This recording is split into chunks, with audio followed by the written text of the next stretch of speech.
ഡൽഹി മുഖ്യമന്ത്രി അരവിന്ദ് കെജ്രിവാൾ അറസ്റ്റിലായതിന് പിന്നാലെ ആം ആദ്മി പാർട്ടിയിൽ പൊട്ടിത്തെറിയാണ്. ഡൽഹിയിലെ ഒരു മന്ത്രി രാജിവെച്ചു. മന്ത്രി രാജ്കുമാർ ആനന്ദാണ് രാജിവെച്ചത്.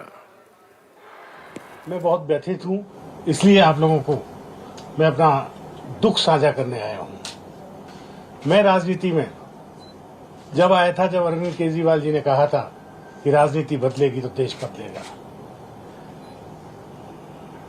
लेकिन आज बड़े अफसोस के साथ कहना पड़ रहा है कि राजनीति तो नहीं बदली, लेकिन राजनेता बदल गए। അനൂപ് ദാസാണ് വിവരങ്ങളുമായി. അനൂപ്, ഈ രാജ്കുമാർ ആനന്ദ് AAPയിൽ എത്രത്തോളം പ്രധാനപ്പെട്ടയാളാണ്? മന്ത്രിസഭയിൽ പ്രധാനപ്പെട്ട വകുപ്പ് കൈകാര്യം ചെയ്യുന്ന ആളാണോ? ഇങ്ങനെയൊന്നും പ്രതീക്ഷിച്ചിരുന്നോ? നേരത്തെ ഇദ്ദേഹത്തിന്റെ നിലപാട് എന്തായിരുന്നു? രാജി അല്ല, സാമൂഹികക്ഷേമ വകുപ്പ് മന്ത്രിയായിരുന്നു ആം ആദ്മി പാർട്ടി സർക്കാരിൽ. അരവിന്ദ് കെജ്രിവാളുമായി വളരെ കാലമായി അടുത്ത ബന്ധം പുലർത്തി വന്ന നേതാവാണ്. കഴിഞ്ഞ നവംബർ മാസത്തിൽ രാജ്കുമാർ ആനന്ദിനെ ED ചോദ്യം ചെയ്യാൻ വിളിപ്പിച്ചിരുന്നു. ചോദ്യം ചെയ്യാൻ വിളിപ്പിച്ചിരുന്നു എന്ന് പറയുമ്പോൾ ആം ആദ്മി പാർട്ടി നേതാവ് എന്നതിലുപരി ഒരു ബിസിനസ്സുകാരൻ കൂടിയാണ് രാജ്കുമാർ ആനന്ദ്.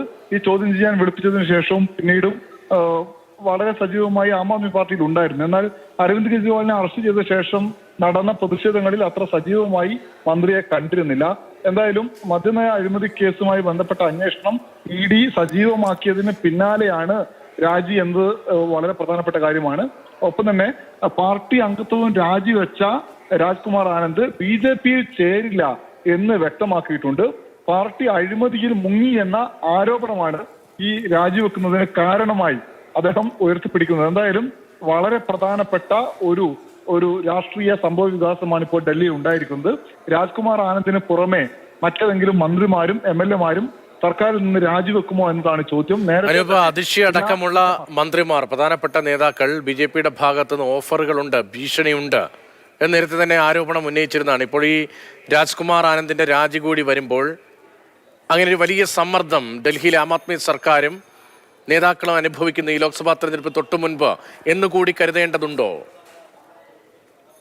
സമ്മർദ്ദമുണ്ട് എന്ന് കരുതേണ്ടി വരും. കാരണം നേരത്തെ തന്നെ പ്രതിപക്ഷ നേതാക്കൾ, ഇന്ത്യ സഖ്യ നേതാക്കൾ ആരോപിക്കുന്നുണ്ട്, നേതാക്കളെ EDയും CPIയും ആദായനികുതി വകുപ്പും എല്ലാം കേസിൽ കൊടുക്കുന്നു, അതിനുശേഷം പാർട്ടി മാറാൻ നിർബന്ധിക്കുന്നു. ഇപ്പോൾ ഈ രാജ്കുമാർ ആനന്ദിന്റെ കാര്യത്തിൽ നോക്കിയാൽ നവംബർ മാസത്തിൽ ആദ്യം ചോദ്യം ചെയ്യാൻ വിളിപ്പിക്കുന്നു, ചോദ്യം ചെയ്ത് ED അന്വേഷണം നേരിടുന്നു, അതിനുശേഷമാണ് ഇപ്പോൾ സർക്കാരിൽ നിന്ന് രാജിവെക്കുന്ന സ്ഥിതിവിശേഷം ഉണ്ടായിട്ടുള്ളത്. നേരത്തെ ഒന്നും കെജ്രിവാളിനെതിരെയോ അല്ലെങ്കിൽ സർക്കാരിനെതിരെ ഏതെങ്കിലും നിലയിൽ ഒരു പരസ്യ പ്രസ്താവന നടത്തുകയോ അല്ലെങ്കിൽ ആ നിലയിൽ എതിർപ്പ് അറിയിച്ച് രംഗത്ത് വരികയോ ചെയ്ത നേതാവല്ല രാജ്കുമാർ ആനന്ദ്.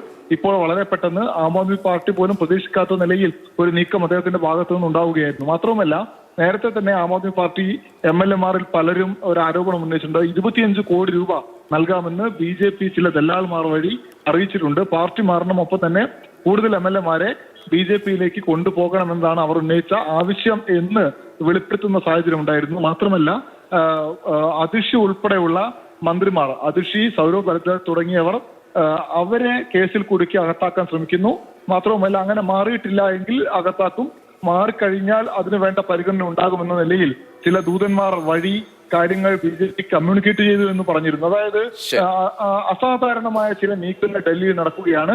അതിന്റെ തുടക്കമാണ് രാജ്കുമാർ ആനന്ദിന്റെ രാജി എന്ന നിലയിൽ വിലയിരുത്തേണ്ടി വരും ഇപ്പോൾ.